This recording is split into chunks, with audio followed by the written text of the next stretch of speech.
Yo, what's up? Welcome to Kinda Funny Games Daily for Thursday, October 19th, 2023. And one of your hosts, Blessing Adeoye Jr. Joining me is LaCroix Poppy himself, aka the freshest man in the business, Tim fucking Geddes. Plus, I had to look this fresh today for a very specific reason. Of course, I'm wearing my Spider-Man world premiere outfit that I've worn to the Across the Spider-Verse premiere that I went to. But now I'm wearing it because right after this episode of Games Daily, at this table, Brian Intihar from Insomniac is going to join us for the Spider-Man 2 spoiler cast that we're going to be recording that will publish next Friday. Yeah. Next Friday, October 27th at 8 a.m. Everybody will be able to listen to that. They have all week to play this game and then join us for our spoiler cast. Really exciting stuff. Yeah, I thought you were wearing it for Mario because we're on the eve of Mario. We are. It's Mario Eve. Yeah, Got to respect that too. Rock the But red pin, for that. it's the spider pin though. It's a dead giveaway. It's such a fresh outfit. I love this. And also, like, now I'm like, oh, man, and of course, I need to know. Now I just got to assume that Tim Geddes is going to dress fresh for whatever, like, a big occasion. You got to do it. You've done this multiple times. Yeah. We're now like, oh, we got a big reaction. We got a big interview. We got a big spoiler cast. I'm going to come with my Sunday best. Got to do it. And now I got to start thinking ahead. Even though I kind of like, you know, like you and Greg will dress up and then I get to dress down, but then like all random days I'll dress up. Dude, we should all just do whatever we want. Just feel good. You know what I mean? Yeah. Feel good at all times. That's the rules, everybody. A lot of people are going to feel Listen good tomorrow. Yes, like, they are. Two Good day. good games Tonight, tomorrow. even. Yeah, tonight. I was just telling you right before the show that I am so excited for Mario. Yeah. Like, I'm antsy for it. And it's rare nowadays, I guess, because we play everything that comes out in a year, that I get like antsy for a video game where I'm like, I need this now. Well, that's the thing too for you is like it's the rare thing at Kinda Funny that because it's Nintendo where we normally get one code, me and you right now have a reverse Zelda situation where you got Tears of the Kingdom. I had to wait and play when everyone else did, which was weird because that normally doesn't happen, especially for Nintendo games. Usually they go to me. So for Zelda, it was like, that was a weird feeling for me. Now you got to get that with Mario here because you pretty much have played every game pre-release this year. Yeah, like it's been a very rare occasion where I'm playing games at the same time this year, especially as everybody else. Like, the ones I can think of would be like Trend, the Media Molecule game that me and 5 other people played, and then like maybe Viewfinder. No, I played Viewfinder before a review. Yeah, I reviewed that. I think this might be the first one. And dude, trust me, it's a great one for it to be. You're gonna have a blast tonight. God, everyone's gonna live. Everybody's gonna have such a good time. We're gonna also have a blast talking about video game news because today's stories include Nintendo delisting the original Switch trailer, PS5 Slim's release date possibly leaked, and more, because this is Kinda Funny Games Daily, each and every weekday at 10 a.m. live right here on youtube.com/kindafunnygames and twitch.tv/kindafunnygames. We run you through the nerdy news you need to know about.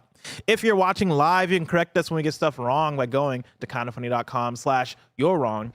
If you don't want to watch live, you can watch later on youtube.com/kindafunnygames, or you can listen later on podcast services around the globe by searching for Kinda Funny Games Daily. Remember, you can use Epic Creator Code Kinda Funny on all Epic Store and Epic in-game purchases like Rocket League and Fortnite to help support the channel.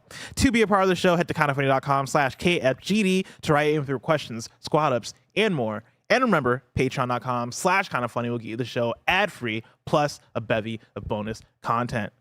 Housekeeping for you. A new Kinda Funny X-Cast is up right now featuring the one and only Jules Hardy. The crew talks about the acquisition finally being done. You can catch that over on youtube.com/kindafunnygames.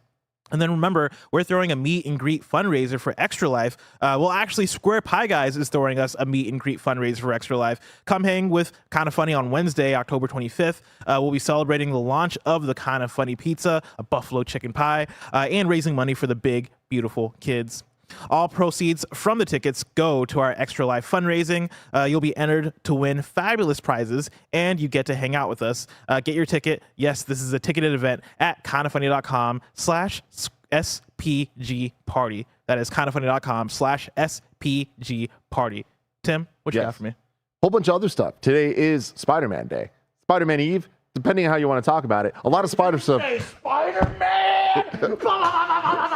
Spider-Man! Oh my God, what character is this? This is the Spider-Man. Short Spider-Man, everybody. Like, we got shirtless Spider-Man, now we got short Spider-Man. Spider-Man, I'm here, baby. This is the Spider-Man where, like, if we're walking down the sidewalk and I see you on my side, I'm crossing the street. This Spider-Man might rob me. What do we got going on, Mike? Don't worry, Blessing. Don't worry about it, Blessing. Shirtless Spider-Man will protect you from this imposter. Who's that guy? No. I'm the real Spider-Man, Blessing. Don't you worry about that. Clearly, he's a villain, all right? I think there are two Have you villains ever seen someone dressed like this that's a good guy? No. This is what true PlayStation superheroes look like, all right? Do you think for a second this guy's got the athleticism of shirtless Spider-Man? Oh, God, no. Show it to him. You think he could do this? He couldn't do this in his wildest dreams. Oh, God. Tim, Show it to him. give me 19 inches of venom, Tim. I'll take him on right now. Get out of here. Spider-Man's here. Spider-Verse. All right, yeah, we had a Spider-Man stream going. Oh, Lord. Oh, God. Hope I see shirtless Miles Morales later if you know. Why? Did shirtless Spider-Man just look at you and said, yell, get out of here? Like, and I almost got up and walked away. All right. And then I remember that I'm on the show. I'm the host on the show. I'm the host. So there's going to be a lot of shenanigans like that happening today. We're doing so we're recording the spoiler cast. That won't be live. But will be live is the boys, the Jabroni boys, starting up some Spider-Man. We're streaming all day. They have a crazy day planned of shenanigans and dumb things that Mike or short Spider-Man, whoever that is, has planned. short Spider-Man. It's crime Spider-Man. That's crime committing Spider-Man. It is something, man. But also what's live right now on youtube.com/kindafunnygames is our first hour edit of Spider-Man 2. So that is it is me, Janet, Andy, and Greg. Roger did an amazing job editing it all together. It's all of our first experiences cut together, so it'll be a very enjoyable watch. You get to see our genuine reactions to the very first time we played the game. So just the first hour, not too much, but it might whet your appetite for tonight. Or if you want to wait, play yourself tonight, and then watch our video tomorrow, because I think you'll have a lot of fun watching us react to this stuff. Heck yeah, and as we're talking about, right, like both Spider-Man and Mario are out tomorrow, and so look forward to a lot of Spider shenanigans and Mario mayhem going down for probably the next week. Of course, right here on YouTube, right here on Twitch, and then also over on TikTok and all the other platforms you can find kind of funny content. Thank you to our Patreon producers, Jedi Master Deadpool and Delaney Twining. And Tim, I'll even tell you right now. Yeah. What was the S-word list show that we did? Yeah. I don't look down and see what was next. The S-word list. Top 10 Spider-Man games as ranked by IGN. They just put up a Spider-Man game list this last week. And that's what we're doing for that show on Patreon. That's going to be a very interesting list, because there's no way they're doing it per franchise. So I feel like we know our top 3. Boom. Yeah. Unless they want to get spicy. I mean, I know our top 4, right? Like, I feel like 5 through 10, because I'm including Spider-Man 2 for PS2 in there. Yeah, I'd imagine, right? Yeah. This is a different. Then we're doing it. Spider-Man 1, Spider-Man 2, the Insomniac ones, Miles Morales, and Spider-Man 2 PS2. Those are the 4. And then 5 through. I mean, I'm gonna say it right now. I'm pretty sure the order will be Spider-Man 2, Miles Morales, Spider-Man 1. See, if I'm making this list, I'm getting spicy. Yeah. I'm going Spider-Man 2. Spider-Man 2, you know what I mean? And then Spider-Man 1. I'm getting crazy. I love it. I'm getting crazy. That will be a shit list on patreon.com/kindafunny eventually. He said the word. Now, what's up, Kevin? I was going to say, do you guys think that Ultimate Spider-Man makes it on there? Yeah. Oh, yeah. A top 10? I think Neversoft's Spider-Man gets on there. Yeah. Now we're just doing the show. I know. All right. You know, how crazy do we bad. get with it? Do we get Web of Shadows? Is that the one that Greg Miller didn't like, or is it Edge of Time? Maybe. Yeah. 10's a lot. It might get crazy to put X-Men Destiny on there. You know? I don't know if they're going to do that. Get crazy just because. Put not Marvel's Capcom, even though that you could theoretically put that on there. Ultimate Alliance. Avengers? Yeah. No. Yeah, you could put Avengers on there. Yeah. No. Out of any game that has Spider-Man in it, the Avengers Spider-Man, I still think about it to this day of like how much of an abomination that was. Yeah. Like we really let that slide.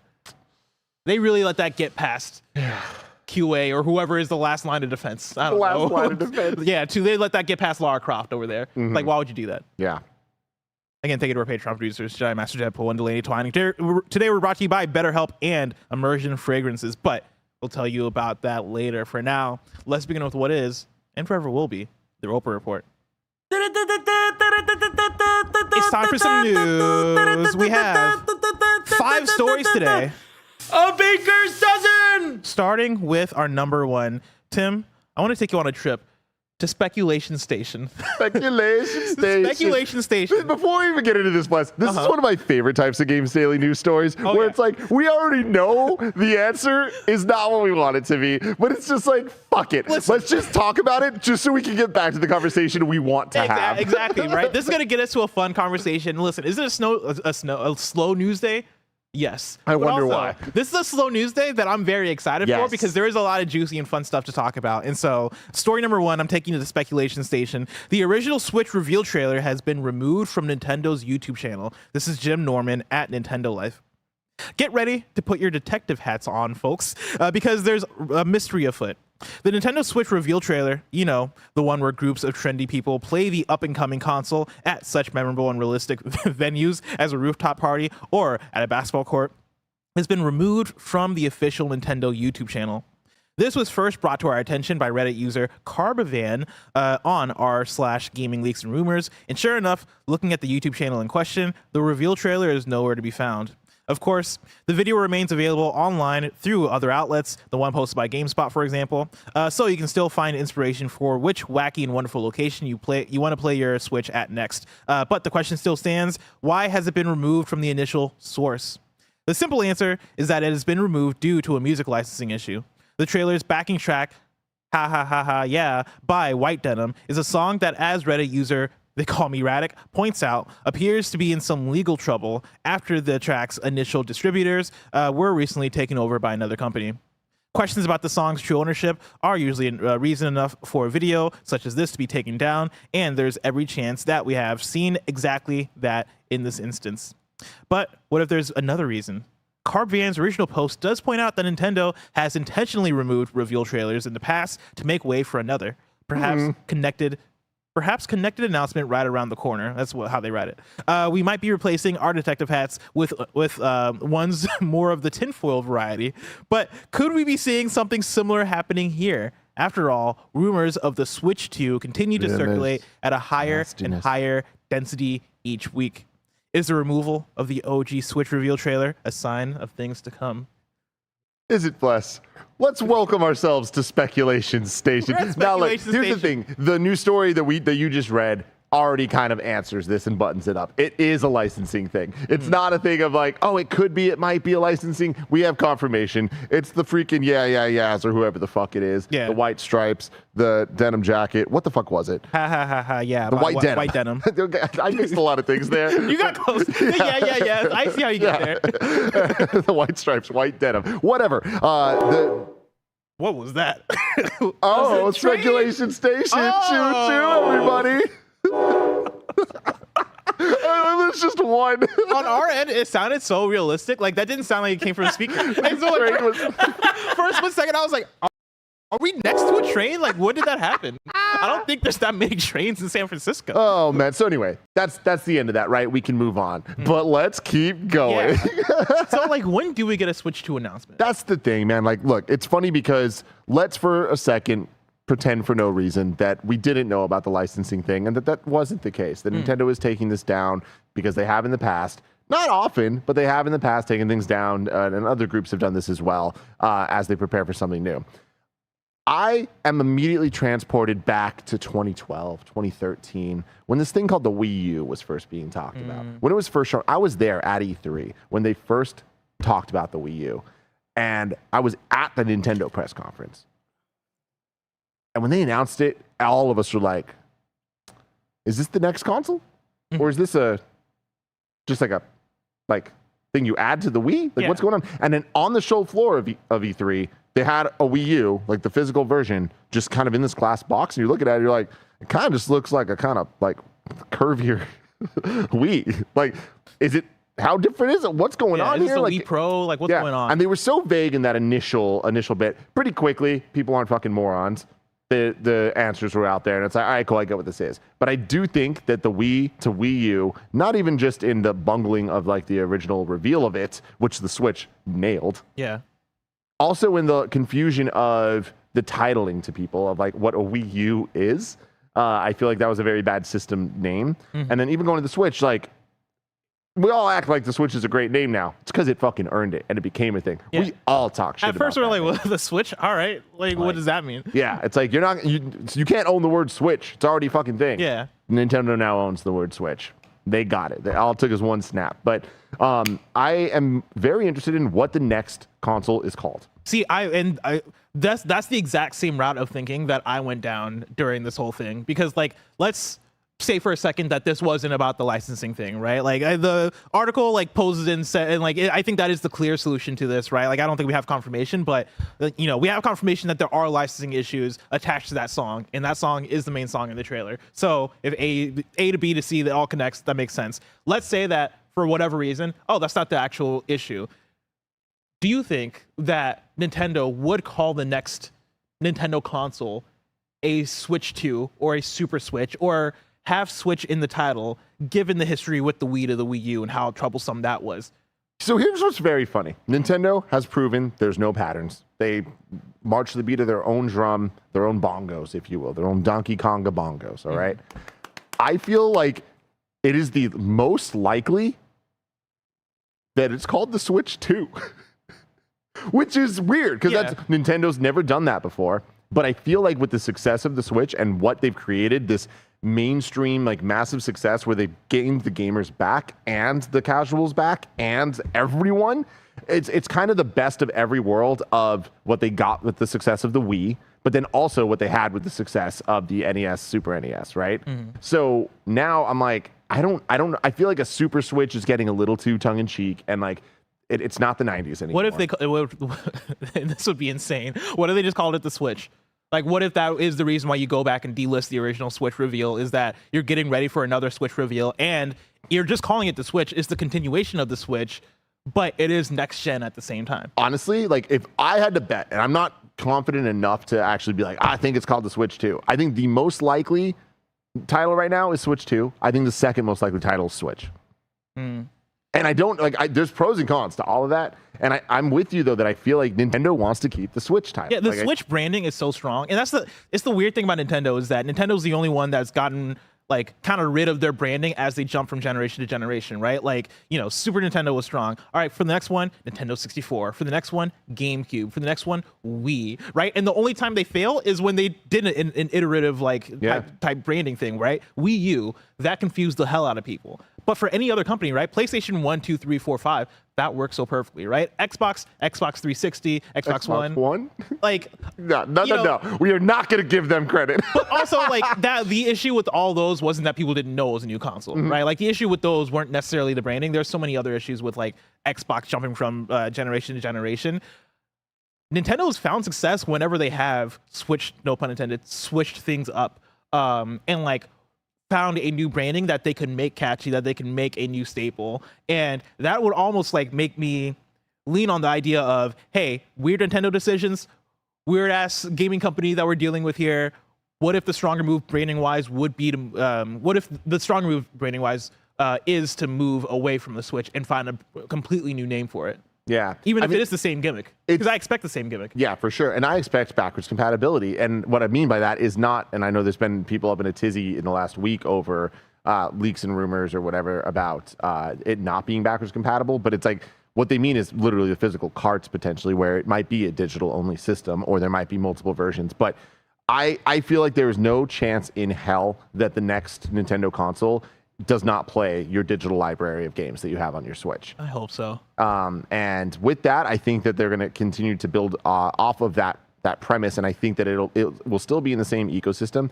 Going back to the Switch, I was pretty confident they were going to just call it the Nintendo, because this was the first time they were combining the 3DS and the console and handheld lines into, like, one product. But I also just think they weren't there at the time. And obviously they went with the Switch, which none of us could have predicted. That is a title that is just pulled out of nothing. Yep. But now it makes total sense. So with where they're at, I don't think that their next console will just be Nintendo. Like, I don't think that it makes sense to put the Switch genie back in the bottle. at this point. But I also don't see them coming up with something like completely brand new for this next console, whatever it is. So realistically, like my prediction for it would be if we're dealing with the same gimmick of, hey, this is handheld and it's console, and like that's the main thing of it, right? Like the main innovations we're making to this thing are power and like the not DLSS, but like, you know, AI upsampling stuff. If that is where we're seeing the steps forward, is more so in the fidelity of it as opposed to the actual functionality of it, then I think you do switch to, or like find a Switch name that like still keeps it within the Switch brand, right? Because that works so well and we understand what that means. Like Switch has a meaning in the way that like, you know, Wii's meaning, I guess, was like motion and all that stuff, right? And like GameCube's meaning was that it was a cube. Like Switch has a meaning in that you switch from playing handheld into playing on your TV. And if that's still the base functionality, then I think you have to call it the Switch as Nintendo.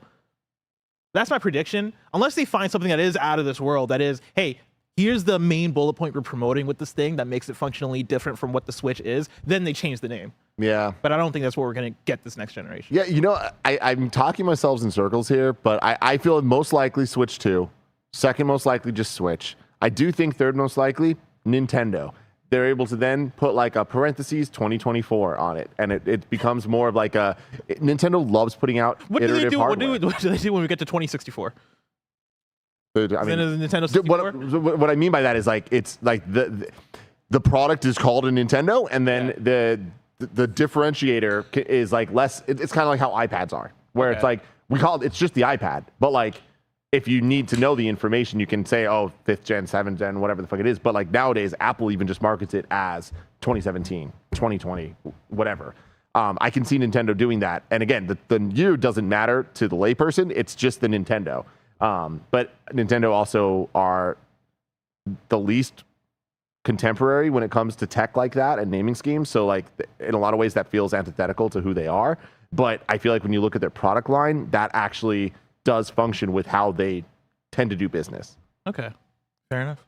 Let's switch gears. We're leaving the station. Let's step off the speculation station and well, this might be a little bit more speculation with story number 2. It looks like is this sound ever gonna stop? I'm sorry, I don't know why it got stuck. I had it to only do 3 times, and then it was supposed to stop. It just didn't. That's weird. Story number 2, it looks like we have a PS5 Slim release date. This is Wesley Yinpool at IGN. The reliable leaker behind early PlayStation Plus lineup reveals has reported a PlayStation 5 Slim release date for the US, as well as what appears to be its first bundle. Bill Kuhn, reporting on French website Deal Labs, said the PS5 Slim Standard Edition bundle with Insomniac's Spider-Man 2 launches in the US on November 8th, priced $560. That's the same price as the current Standard Edition PS5 with Spider-Man 2. Bill Kuhn also mentioned a release date of November 10th for the standard and digital versions of the PS5 Slim in the US, so perhaps there will be a staggered release throughout that week, with the bundle going live ahead of the new console's standalone launch. The smaller PS5 design comes with 1TB storage for the PS5 and PS5 Digital Edition, up from 825 gigabytes in the original versions of the console, and the new model provides the option to add an Ultra HD Blu-ray disc drive to the PS5 Digital Edition. Now, technically, this is speculation station because it's not confirmed, but it's Bill Kuhn, and I believe Bill Kuhn with all my heart. Absolutely. Anything Bill Kuhn says, goes. Exactly. There is a weird thing. We're still here. Oh, God, we're still here. It is weird, though, that there's the discrepancy in dates between the bundle with Spider-Man and just the normal one, where the normal one comes out 2 days later. Something about that seems to me like this is more of a mistake somewhere. Like, I think it's going to be one or the other. I find it really hard to believe they're going to separate it like that, because that's just weird when it comes to like shipping and just distribution of product. You know what I mean? But I think that regardless, it's going to be in that area. Yeah, I think that makes a lot of sense. I don't think I've gotten to talk to you about the PS5 Slim at all. What do you think about it? Like, do you like the look of it? I know that you hate the look of it. I hate the disc version. I don't think that it's that. Like, I don't think it's an atrocity. Like, I also honestly don't think it's that much different even than what we have. And remember, I'm of the mind that I think the PS5, like the people that think the PS5 is the best looking console of all time, or even the best looking PlayStation console, are fucking just off their rockers. All right? That's wild, absolutely wild behavior. Futuristic. But I also I appreciate it for what it is. Color scheme wise, I love it. This new one, I don't like the half matte, half glossy. Not a fan of that. The DualSense controllers also go that route, and it's just not my favorite thing. I usually don't like gloss. I'm a matte guy. But otherwise, I'm happy that it's smaller because the PS5 is a goddamn chunker. Yeah. And so any advancements that way, I'm excited about. And yeah, the bigger storage and all that shit, all that stuff's good. Not mad at this at all. I think overall, it's a good product and it makes sense. I am not going to get one. Yeah, that's the thing is I could see myself eventually getting there because I am down for the digital edition, right? Like when I think it does look. See, better is not the right word because I do think if I'm rating how they look, they're both the same between the OG PS5 now and the new ones. The only thing I don't like about the disc version is because it's smaller, the disc drive now feels a bit more bulkier on its side, so it just looks weird to me. Is your PS5 vertical though? Yeah. Oh, okay. See, mine's horizontal, and the one without that big fat ass, it looks kind of empty. I feel like when it's horizontal, it looks a lot better and foundational when it has the disk drive.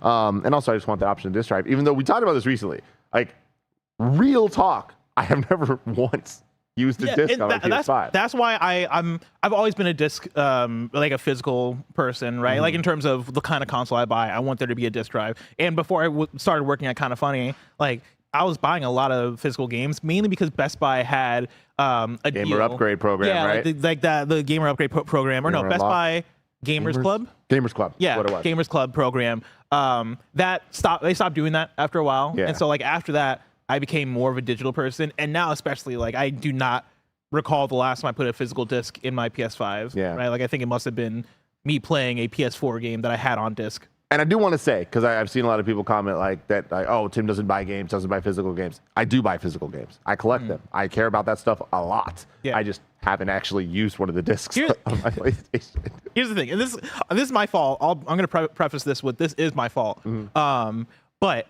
last night, craving Mario Wonder, I'm like, dude, I want to play this fucking game. And what I remembered was that I only got maybe a bit past halfway through New Super Mario Brothers U. Yeah. So I was like, oh, let me just pick up Mario Brothers U and play the rest. Since I'm wanting it so bad. And so I go into my Switch, I go into my library, and I can't find Super Mario Brothers U Deluxe for Switch. And I'm like, why can't I find this? And then I remembered that I got it physical. I bought it physical. Yeah. And then I remembered that I had gifted it to my nephew. When I gifted him my older Switch, I gave him New Super Mario Brothers U Deluxe. And so I just couldn't play the game. I could buy it for $60, but I'm not about to do that if I'm about to get Mario Wonder into it. Dude, it sucks. I mean, let me tell you this. The most first world thing that I've ever done is I bought Smash Brothers Ultimate physical because obviously I'm going to do that. I want that game. There's been enough times where I've brought my Switch to people's houses, for parties and stuff, or rooftops, maybe, perhaps, NBA, or not NBA courts, basketball courts on the streets to play Smash Brothers. And I haven't had the physical cart because I just don't think about it that way. And I'm like, so I bought Smash again, digitally. Yeah. And honestly, great investment for me. Yeah, and that's my thing is I feel like I have made, the more and more I've dealt with the obstacles of physical media, the more and more I'm like, I should just go all digital. Because I same thing with Smash where I lost Smash when I lost my OG Switch. And so I bought it digital, and guess what? I never have to worry about that again. I just have Smash now. Well, let's just all go digital. If you have the capability, I understand it and all that stuff. But it's the better route. Let's be real. I'm of two minds. I don't ever want physical to die. But I also use digital for everything. Yeah, exactly. Story number 3. Speaking of PlayStation has patented a controller that stores and charges wireless earbuds. This is Tom Ivan at VGC. Sony Interactive Entertainment has patented a console controller that houses and charges wireless earbuds. According to a patent filed by the company last week, which has been spotted by Game Rant, the company is exploring giving a new controller the ability to store, charge, and pair in-ear headphones. The patent includes images showing that the earbuds could potentially be stored in several different positions on the controller, including under the touchpad, suggesting that the configuration wasn't finalized when published. The product would eliminate the need for the user to separately pair their controller and headphones to a console, as well as the need to manage separate battery life statuses to ensure that the controller, the earbuds, and the case for the earbuds are charged. Quote, the controller is designed to act both as an input device and as a headphone storage, charging, and connection case, Sony says. Using the controller as a headphone case and an earbud charger eliminates the need to manage two separate devices. This simplifies the overall user experience as the user has one less device to manage communication with the gaming device, end quote. It then adds, quote, as portability becomes more mainstream and important, the audio experience also becomes more important, end quote. Tim, as the tech person in my life, how do you like this? How does this strike you? I'm very stoked about this. Oh, okay. Not because of this product, but more because PlayStation are trying to take the audio side of things very seriously. And their recent acquisition of Odyssey gets me so excited. Their announcement of this whole PlayStation Link stuff they have going on with the Portal and the new earbuds and the new Pulse Elite headset, I think it's called.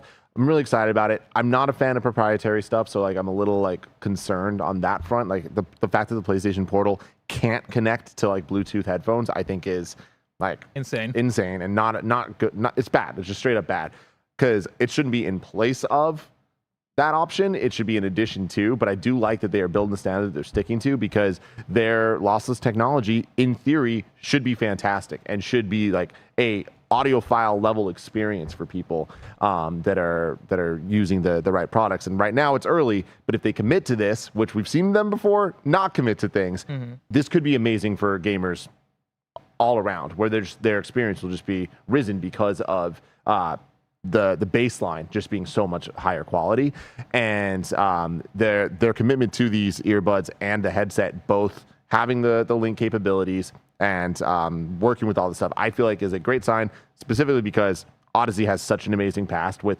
not just gaming headsets. Like they are the best gaming headsets out there, period. There's not even a question. They're all priced accordingly as well. But even on the lower end, their relative priced products compete with the best of any other gaming headset. You take that out of the gaming headset world just to headphones, they're just some of the best headphones out there for any use case. So all of this is really exciting. I just want a goddamn release date, Bless. When are we getting these things? We have a Portal release date. We still don't know about this other these hardware. aren't coming out with Portal. It's very bizarre because like theoretically, the Portal's going to come out and you're not going to be able to use headphones with it. I guess it might have a 3.5. Yeah, it must have a 3.5. Yeah, because it's like a dual. I mean, it's basically a dual sense with the screen attached. So it's kind of weird to me. But you line this all up also with the new PS5 Slim. Yeah. And I guess a lot of hardware coming out. Well, it depends on how you're using the Portal, but I imagine that if you have the PlayStation Pulse headset or a headset that is just connected to your PS5, if you're at home, you can probably just put on that headset and then play on your Portal because it's remote play, so it's turning on your PS5 anyway at home, and all the stuff's happening on your PS5. You get what I mean? Yeah. That said, like if let's say your PS5 is in your bedroom and you're in your living room, you might lose connection between your headset and your PS5, so that's not a great solution. But it's an option. Like if you're I guess theoretically you're right. There is a use case where you could, if you're in the same room as your PS5, yeah. But like that, no, that's a weird ass workaround. That's not a great. Whatever. Workaround. We'll see this all in a couple of weeks how it all actually shakes out. But the idea that this controller can charge the things, it's cool. I like that they're thinking about this. I'm always a fan of when new controllers are announced. And my problem with this would be it's not going to be an Edge, and I fucking love the Edge. Here's what, Kevin, can you bring up the image, like the patent image? That's just the mock-up. Because my question here is, how much free space is in my controller? Yeah, no, I'm with you. Like, how are we stacking these things? Also, what the fuck is going on? Maybe fit bigger batteries in there, you know? Yeah, right? That would be nice. That would be like, I would much prefer bigger sharing batteries for the controller as opposed to me putting my earbuds in my controller to store them and charge them. Really cool idea. But there's some priorities we gotta get straight here. Yeah. It's definitely interesting. And like something tells me like that, I mean, look, even that drawing, it's not like it's not scaled because it looked a little like it doesn't even look like a PS5 like condensed, right? I imagine that this controller would be even bigger because like not only is it wild to believe that earbuds can fit into a DualSense, because it's like, what, that doesn't make any sense. But it's not even just like AirPods, like these are bigger, like they have all the fancy tech stuff, so it's like they're kind of big chunky earbuds, so like it's gonna need some space there. Damn. Well, you want to find space for you. I didn't know where I was going. Yeah. I don't know But where real quick, was I going with want to that. Go say, for it. staying on the DualSense Edge. I know I've been talking a lot about it recently. I love this controller. Battery life is the biggest problem for sure. But I've been like trying so many controllers for Switch, for everything. I'm at the point now that I have completely 100% moved over to the DualSense Edge. Hell yeah. Four. Love that for you. Spider-Man 2? Oh, well, PlayStation, I've always been doing it. Uh-huh. For my Xbox and Switch usage. I played Mario Wonder on the DualSense Edge. And it was awesome. You buy a little 8-bit dough Bluetooth adapter. It's about $15. Plug it into the USB. It just works. It's awesome. And it doesn't have HD rumble, but the haptic rumble of the DualSense is so good that I did a test back and forth between the Pro Controller and DualSense, and I'm like, you know what? I'm going DualSense, Dude, baby. DualSense Edge is so good. Then now I come into work and I use my DualSense Edge at home. Come into work, and if I'm playing a game on my desk on my regular DualSense, it doesn't feel right. Yeah. I'm like, get this cheap piece of crap out of here. Give me my DualSense Edge, a real controller. Yep. If you want some real content, you can go over to patreon.com/kindafunny. Over there, we got cool content like Kinda Feudy, like the Next Gen podcast, and more. But also, you can go there to get the show ad-free. And speaking of ads, let us tell you about our sponsors. This episode is brought to you by BetterHelp. Do you ever feel like your brain is getting in its own way? I can't even count the amount of nights I lose sleep just because I can't stop thinking and my brain just won't stop talking. It turns out one great way to make those racing thoughts go away is to talk through them. Therapy gives you a great place to do that so you can get out of your negative thought cycles and find some mental and emotional peace. And it can give you the tools to find more balance in your life so you can keep supporting others without leaving yourself behind. Some of my best friends use BetterHelp and love how helpful it can be for learning positive coping skills and how to set boundaries. It empowers you to be the best version of yourself, and it isn't just for those who've experienced major trauma. If you're thinking of starting therapy, give BetterHelp a try. It's entirely online, designed to be convenient, flexible, and suited to your schedule. Just fill out a brief questionnaire to get matched with a licensed therapist and switch therapist anytime for no additional charge. You can make your brain your friend with BetterHelp. Visit betterhelp.com/kindafunny today to get 10% off your first month. That's BetterHelp, HELP.com/kindafunny. BetterHelp.com/kindafunny. This episode is brought to you by Immersion Fragrances, where gaming meets the world of scented candles. Immersion Fragrances is your destination for gaming-inspired scented candles, each one meticulously crafted to transport you into the worlds of your favorite video games and tabletop adventures. And most importantly, this company is ran by a Kinda Funny best friend. For a short while, customers can enjoy a 10% discount site-wide. Yes, 10% off every gaming-inspired scented candle they offer. And that's not all. They're sweetening the deal with free shipping on every order. But here's the real kicker. For every 3 candles purchased, Immersion Fragrances is throwing in a free mystery candle. Imagine the excitement of unwrapping a mystery candle with a unique scent, just like opening a loot box in your favorite game. Each candle is a work of art inspired by the immersive worlds of gaming and tabletop adventures. Don't miss out on this unbeatable offer. Head over to immersionfragrances.com right now and fill your cart with the enchanting scents of your favorite worlds. Remember, you'll get 10% off free shipping and a free mystery candle for every 3 that you buy. That's immersionfragrances.com. The fragrant journey begins here. And we're back with story number 4. Spider-Man 2 developer Insomniac confirms New Game Plus release window. This is Wesley Impool at IGN. Spider-Man 2 developer Insomniac has said a New Game Plus mode should be added to the hotly anticipated PS5 exclusive by the end of 2023. Fans have wondered about the status of New Game Plus, given its popularity in previous titles. It lets players replay the campaign in an overpowered state, bringing with them all the abilities unlocked from the prior playthrough. Responding to questions on Twitter, Insomniac community and marketing director James Stevenson confirmed New Game Plus would be coming after launch in an update that should arrive by the end of 2023. Also skipping launch is a mission replay feature, Stevenson said. I could have used that mission replay feature for the platinum. Let me tell you. 100%. Yeah. Oh, man, this is weird for me, man. I keep saying in the last couple big games that have come out with the New Game Plus stuff, like, I feel like it should be a feature at launch. Like, I feel like it's really, really kind of core of like, and you know, I know that we're talking about a small amount of people. I guess I don't even know. I would argue that the most people want to do a New Game Plus is right after they first beat it when it first comes out. You know what I mean? I get that. I think there's a certain amount of people. Like for me, when I think of what I would use New Game Plus for, I guess I'll think like, okay, I beat the game, I come back a year later because I get the craving again, and I just do New Game Plus. Like that's the use case in my head. And for sure, that's true too. But like it coming out at launch doesn't get in the way of that. Yeah, You know what I no, mean? for And sure. it's like, should they delay the game to make up for this? No. Am I happy that New Game Plus isn't there and that's not part of the Platinum Trophy? Absolutely. Oh, yeah. But yeah, I don't know. It's weird to me because I feel like a lot of games, like when they have New Game Plus, like specifically a lot of the big PlayStation Studios games, when they end, I just want to keep playing. For Spider-Man especially, because Spider-Man 2, once you 100% that game, and I get, as it should be, right? This is necessarily a complaint, but there's not much to do. Yeah. Right? It is like, okay, I'm gonna go around and just do the random crimes, right? But like, you don't have repeatable activities. Like, there are a few things here and there that you could repeat, but it becomes way less of a like engaging experience after you finish everything. And so, a New Game Plus just doubles the content, right? Like, it lets you go back and experience it in a new way, in an overpowered way that extends that playtime as you're talking about. And again, this is not a critique, not an issue. This is fine. It's going to come at some point, and that's great. Cool. Mission replay stuff, all that stuff's cool.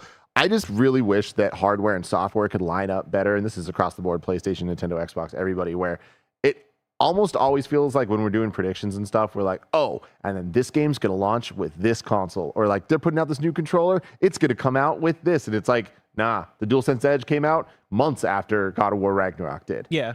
That's weird. The PlayStation Portal is going to come out a month November. after Spider-Man 2, and by the time it does come out, I doubt New Game Plus will be ready then. And it's just like weird things where I'm like, to me, that's the perfect use case. Like a New Game Plus of Spider-Man 2 with the Portal, hell yeah, baby, let's go. God, yeah, I think it's just a thing of video games being kind of unwieldy and big, and like, it's tough to move and shift games compared to like maybe even TV and movies because of how much work and like how long it takes to get something out. And like, yeah, like to line up a New Game Plus and a DualSense or PlayStation Portal, and like make sure we're hitting it before Black Friday, and like make sure we're hitting the cadence that keeps our fans happy. I'm sure they're juggling like a billion things at the same time. But I'm with you though that like that would have been such a perfect storm. And like, again, this is just Dream World, and for a game that we just fucking love and just want to play more, I beat the game, and then I had a whole bunch of tasks left for the Platinum. Yeah. That I ended up having to just do a bunch of random crimes and stuff until I nailed them all out. And that probably added, I don't know, 3 to 5 hours total of gameplay for me to do all that. If I could New Game Plus, I would have just done it just because I would have wanted to see the story beats again, wanted to see the set pieces again, to then kind of more naturally get all the things ticked off that I did in my first playthrough. And so yeah, I just think it's a testament to the quality of this game that like I legitimately would have started it up from the beginning again, right when it finished. Hell yeah. Final news story number 5. A dog will become the first ever canine speedrunner at Awesome Games Done Quick 2024. What a weird headline when you think about it. A dog will become the first ever canine speedrunner. See, can you just say first canine speedrunner? Or first animal speed? Like I thought the exact same thing too. I'm like, well, of course it's a canine, right? So Yeah. like, yeah, a dog will be the first. I could say this whenever, and it'll probably be true. Yeah. Could have been a wolf. You're right. Could have been a wolf. But I digress. I wonder. Well, maybe there has been another animal. Maybe that's why they couldn't say it that way. I But feel it like has we've to had be a monkey. canine. I don't even know that a wolf. Like I think that's actually a different. That doesn't. It's not a canine, right? That's looping something. They're. Are we thinking of a fox? Would a fox be a canine? Roger's dying in the background. We gotta do some Googling. How cool is it that cop dogs are the K9s? Come on. So cool. That is pretty neat. But also, like ACAB, including the canines. Including them, Including dude. the canines. I'm sorry. You've been a bad boy. Prepare for a gaming event like no other, as a 4-legged contender is all set to dash into the spotlight at Awesome Games Done Quick 2024, making history as the first dog to complete a speed run in a video game for the popular event. Again, this makes me think that there's been another animal. Yeah. that is Well, I mean, I So- feel like there's been a monkey. I remember a monkey playing Tetris. that would be really cool. Kevin, can you find see if you can find a video? I will look for it, but I just wanted to let you guys know: wolf, coyotes, and dogs are all in the genus Canis. So Okay. any of those could be the first canines. Gotcha. So not a fox. Not a fox. Damn. In a post on the social media platform X, formerly known as Twitter, runner at JSR2Gamers posted an announcement video teasing his dog Peanut Butter and the milestone he is set to embark on the next on next year. This is not the first time Peanut Butter has speedrun a game. 3 months ago, his owner uploaded a video game of the good boy speedrunning the NES game Gyromite, which PB, that's short for Peanut Butter, completed in 25 minutes and 29 seconds. God dang. That's Fucking awesome. That's That was sick. one of the Rob games. Really? The games that came with Little Rob the Robot. Now peanut butter does not have any thumbs, making it difficult to hold a controller. Yet his owner can have the dog play a game thanks to a custom controller built by JSR_. The controller is mapped to 4 separate buttons: A, B, both buttons, and the select button, according to JSR_'s YouTube description.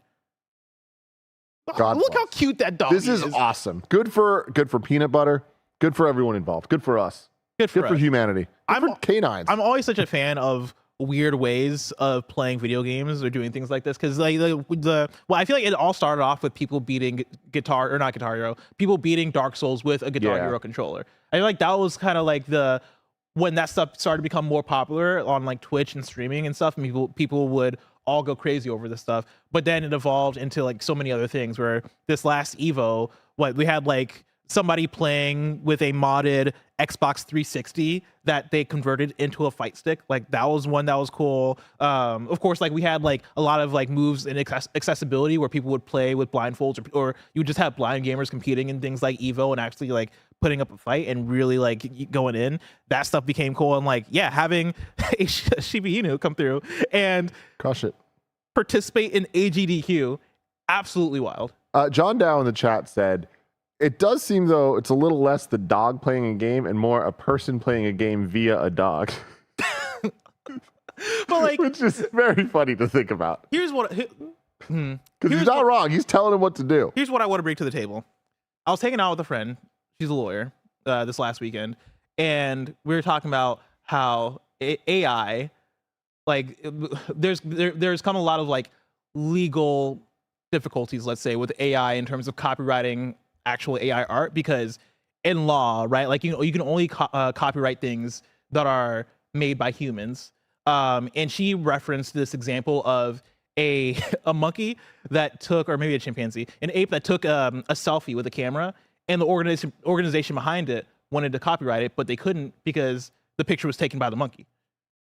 And like only humans only human made things can be copyrighted. And so I say that all to say, like, can this count as a speedrun?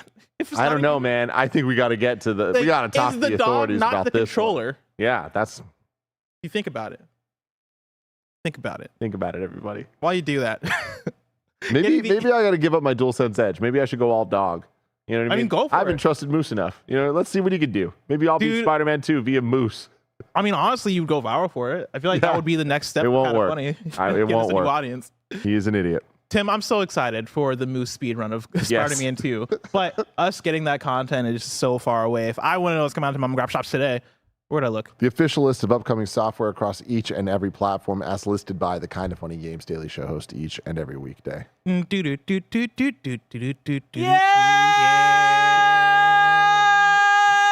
Came in so early. I love it. Out today, we got Endless Dungeon for PS5, Xbox Series X, PS4, Switch, and PC. Galactic Civilizations 4 Supernova for PC. I had a yeah, you're the Roman numeral. You're like, uh-oh. So I was like, it's either 4 or 6, and I gotta really like think about this. Gangs of Sherwood for PS5, Xbox Series X, and PC. Gargoyles Remastered for Xbox Series X, PS4, Switch, and PC. Hot Wheels Unleashed 2 Turbocharged for PS5, Xbox Series X, PS4, Xbox One, Switch, and PC. Overpass 2 for PS5, Xbox Series X, and PC. The 7th Guest VR for PSVR 2, Quest, and PC. The Gap for PS5, Xbox Series X, and PC. The Jackbox Party Pack 10 for PS5, Xbox Series X. Good on them for making it to number 10. Oh, and that's also on PS4, Xbox One, Switch, and PC. And then World of Horror for PS5, PS4, Switch, PC. Operation Valor for PC, and then Forgive Me Father 2 Early Access is out today for PC. New days for you. Salt and Sacrifice comes to Steam and Switch on November 7th. And then Not for Broadcasts, new DLC, Bits of Your Life, airs on PS4 and PS5, Xbox, PC on November 14th. We got one deal of the day for you. The Evil Within 2 and Tandem, A Tale of Shadows will be free to claim on the Epic Game Store from October 26th until November 2nd. Tim, now it's time for Reader Mail. That's where you write in to kindafunny.com/KFGD to get your questions read on the show, just like Marco Hutchins did. Marco writes in and says, "Hey dudes, there's been a lot of talk about the best year in video games history, but what about the best release day? I haven't played either game yet, but I have a feeling Super Spider-Man Wonder Day is going to be my favorite that I can remember. Off the top of my head, I would also nominate Animal Crossing and Doom Eternal, Mario Odyssey, Assassin's Creed Odyssey, and Wolfenstein 2. I think they mean Assassin's Creed Origins. And then Metroid Prime and Metroid Fusion as other contenders. Thank you for saying that. That was the one on my mind. Are there any other days that you guys would nominate? Hope you all have a great weekend. Marco Hutchins. No, for me, it's definitely it was Metroid Day. I mean, come on, dude. First Metroids we're getting since Super Metroid, and we're getting 2 of them. One 2D, one 3D, and it was Metroid Prime and Metroid Fusion. Get out of here, man. What a incredible! Can you imagine today if they were just like, having not played both those games? Yeah, that's insane. They came out on the same freaking day, and again, first iteration in the Metroid franchise in over a decade at that point. Oh yeah, around a decade at that point. Freaking nuts. So yeah, that's where my vote goes. But I will say that Mario Odyssey, Assassin's Creed Odyssey or Origins, and Wolfenstein 2. Fantastic. I think that would be mine. Oh yeah, really? I mean, I love Mario Odyssey so much. We both love Mario Odyssey, obviously, but then also Wolfenstein 2, insane video. It's so good. Like came out of nowhere for me, right? Like I had heard people talk about the Wolfenstein, the New Order, and like, you know, like I'd be like, okay, cool, yeah, that sounds awesome. It sounds like a first-person shooter or whatever, but I never took it that seriously. When I played Wolfenstein 2, my mind was blown. It is an incredible video game. Yeah, like one of the coolest story games I probably ever played. For sure. Yeah, these are all good days. Animal Crossing, Doom Eternal, not my day. So that's an easy one to pass on. But I mean, dude, Super Mario Wonder, having played both Super Mario Wonder and Spider-Man 2, this day is going to go down in history, and I do think that it's up there. Is it cheating to include like launch titles? Because I think about PS5, Miles Morales, Astro's Playroom, Demon Souls. The Pathless for me was one that I really liked that came out that day too. Yeah, like that was a really strong launch day, and I'm sure Nintendo's probably had some too. I guess like Switch release, right? Because when did Mario Kart 8 Deluxe come out? It was later. Okay, well I won't count that then. Well, Zelda. Well, that was just Breath of the Wild, though. But also snipper clips. Yeah, which is great, which is fantastic. I mean, but I feel like it is rare that we get these days that are like that legendary. I mean, obviously that launch was great, but yeah, even going back, I mean, even looking at the GameCube launch, it's like Smash Melee was later. It was 2 weeks later. That's the thing is like when I think about launch libraries or launch day titles, a lot of them aren't as bangers as I thought they would be. You know, like I usually I feel like a lot of the time you're only getting one real good banger. Like PS5 was actually a like exceptionally good launch day. But like even Nintendo 64, Mario 64, one of the greatest launch games ever. But aside, like what we're doing Pilot Wings. And then Pilot Wings. Yeah. You know, like again, I just hate towards Pilot Wings, but it's not up there. No, totally. Yeah. All right, figured it out. We figured it out. We solved it, everybody. We do have a second question written in by Kebabs, aka Cal, who writes in and says, "What's up, KFGD crew? Now that Tim has reviewed and completed both Spider-Man 2 and Super Mario Bros. Wonder, it's time to ask the question.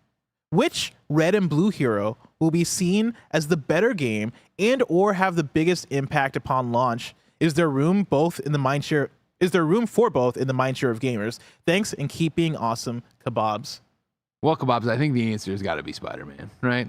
We already saw 4 out of 5 on this Mario thing. Not that cool. You know what I mean? Like Metacritic, I think Mario's higher technically than Spider-Man. I mean, you think it's because a bunch of jabronis gave 4 out of 5 to Spider-Man, or not a big pick? Who would do that kind of thing? Speaking of which, we're of course doing the spoiler cast with Brian Intihar from Insomniac and stuff, and he's over there, and we're planning lunch. And Blessing, you wrote down you wanted whatever you wanted, and Starry. What the fuck's Starry? I don't know what that is. It's what they changed the name of Sierra Mist to.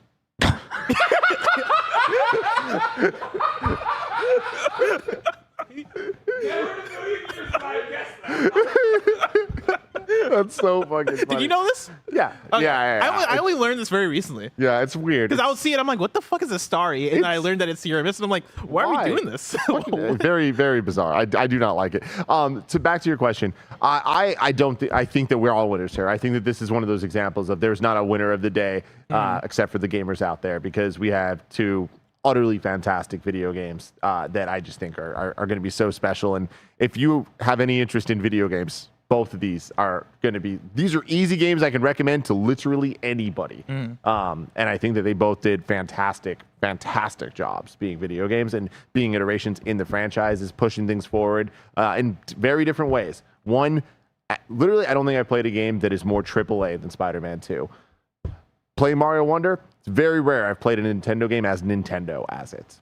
So they did the cowardly answer. I appreciate it. Yeah, if I had to give a personal thing, I think Spider-Man 2 is a better video game. There you go. Damn, you heard it here first. Yeah, but Tim hates Mario. I fucking hate him, dude. Yeah. He's so stupid. But obviously there's room for both in the mind share of gamers, right? Like they're exclusives to different platforms, they're different genres. Also, it's Spider-Man and Mario, two of the most popular men in everything. Two of my favorite men.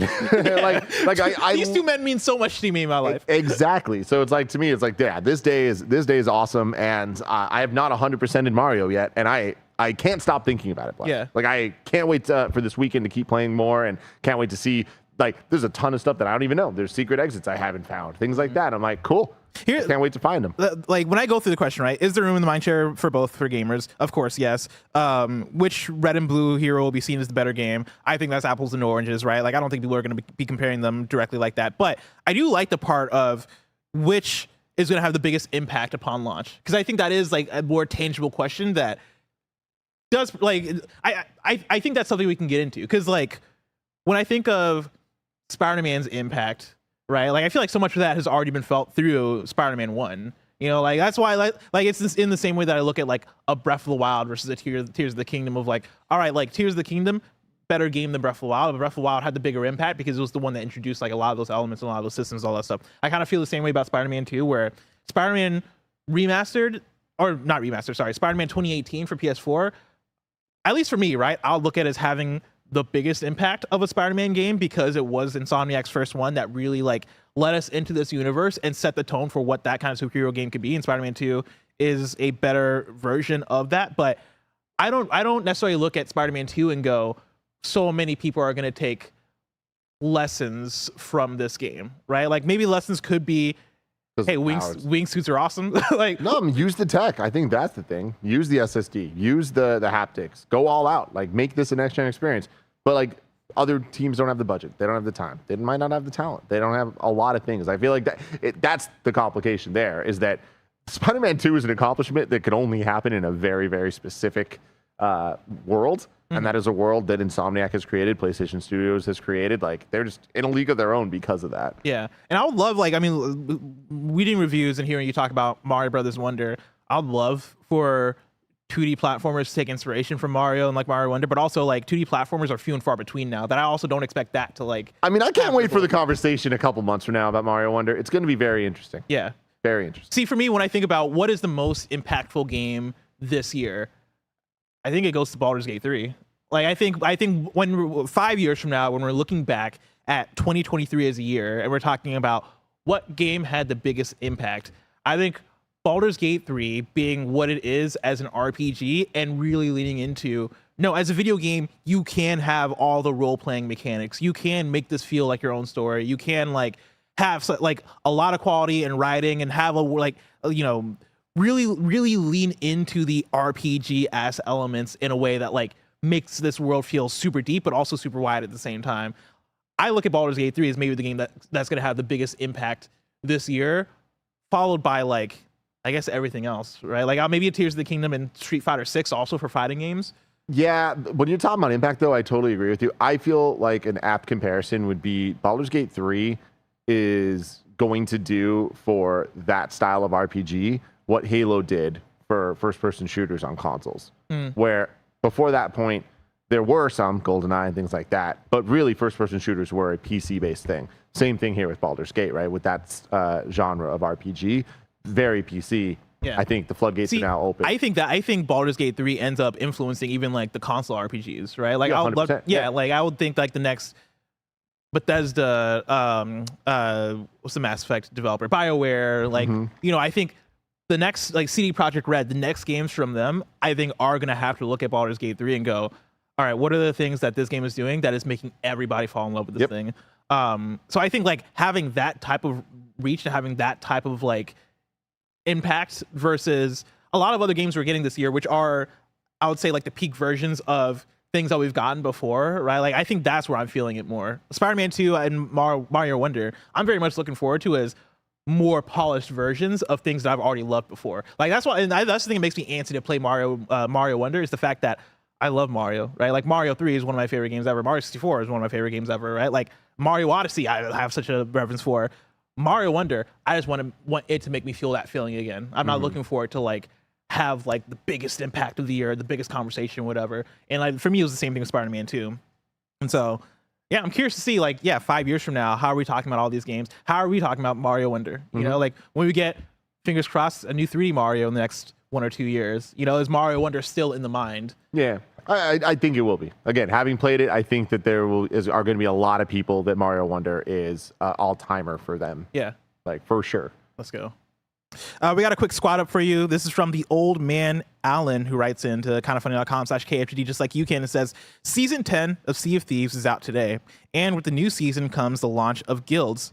I am setting up the official, unofficial Kinda Funny Best Friends Guild and have 20 slots to fill. You can join in if you sail solo with your own crew or want to play with other trogs. Add me on Xbox, the old man Alan. The O in old is a 0. So it's the old man Alan spelt with a 0. Go play some Sea of Thieves, Xbox, PC. Now it's time for You're Wrong. Write in, let us know what we got wrong as we got it wrong so we can correct it for those watching later on YouTube and listening later on podcast services around the globe. Nano says Bless was right. Greg hated Web of Shadows, gave it a 5.3 on IGN. Nano says a fish played Pokemon on Twitch. Was that for Awesome Games Done Quick, though? My question. Nano says the monkey played Tetris as part of a knowledge test and for Neuralink. I knew I saw it. Nano says Sierra Mist changed the story because of low market share, needing to rebrand, and a content creator who had a very similar name becoming more famous when the Sierra Mist trademark was about to expire. There's a streamer out there named Sierra. Sierra Mist? Yo, follow me, twitch.tv/Sierra Mist. Sierra Mist sounds like... Yes, it does. Yeah. And then Mikey O... You guys are idiots. I love it. And then Mikey O says Stario is a different recipe in that it uses corn syrup instead of cane sugar, which is what Sierra Mist used. So technically, it's not just a rebrand, like Bless said. It's an entire replacement soda for Sierra Mist. All right, cool.